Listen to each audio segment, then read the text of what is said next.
If you're the type of person that doesn't want to worry about managing so many different stocks and you just want everything automated for you, but you still want to end up with a great return, you may want to give these investments a thought. So let's just begin with these 3 investments to own for life, starting with number 1, US Growth ETF.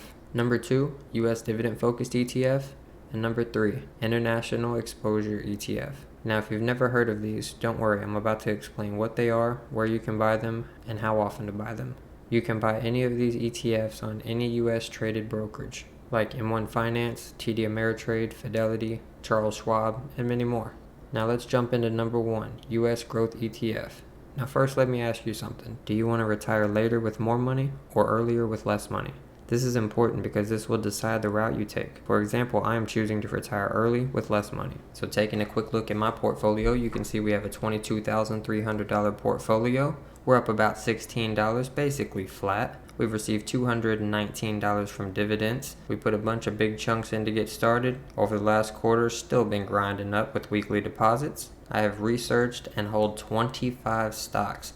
And if you're the type of person that doesn't want to do all that research and just wants to sit back and have it all automated for them, then these 3 investment options are something to consider. My portfolio currently has a 3.71% dividend yield, a 3.67 on cost. We're expected to make almost $72 in June, and we're expected to make $833 per year if I don't add any more dollars. But I add every single week, so that number will keep going up. You can see I'm pretty diversified here. 4% in real estate, 4% in basic materials, 4% in industrials, 4% in financial services, 7.5% in communication services, 8% in miscellaneous, 8% in consumer cyclical, 9% in technology, 15.9% in healthcare, and 35.4% in consumer defensive. Not everybody wants to do all the research and pick a basket of 25 stocks, and I totally get that. Consider researching the following as options for US traded ETFs. VTI, Vanguard's Total Stock Market Index, that currently holds 3,900 stocks with an average annual return of 11.8%.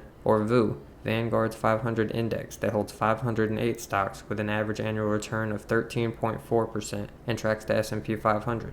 Now, if you're the type who wants passive dividend income, consider researching these US dividend-focused ETFs. SPHD, with a 4.5% dividend yield, or SCHD, with a 3.35% dividend yield. Both exchange-traded funds have excellent track records since 2012 when they were started. And finally, number 3, International Exposure ETFs. This will help broaden out your investments beyond the United States stock market. Some international exposure ETFs to consider researching are VXUS, Vanguard's Total International Stock Market Index Fund, and VWO, Vanguard's Emerging Market Stock Market Fund. Now, if you were to take one of the US growth ETFs, one of the US dividend-focused ETFs, and one of the international exposure ETFs, that would make a pretty rock-solid investment portfolio to own for life, don't you think? Would you hold one of each of the ETFs from each category? 1 dividend-focused ETF, no international, and 2 growth ETFs? What combinations would you hold? I'm curious what you think. Drop it in the comments below.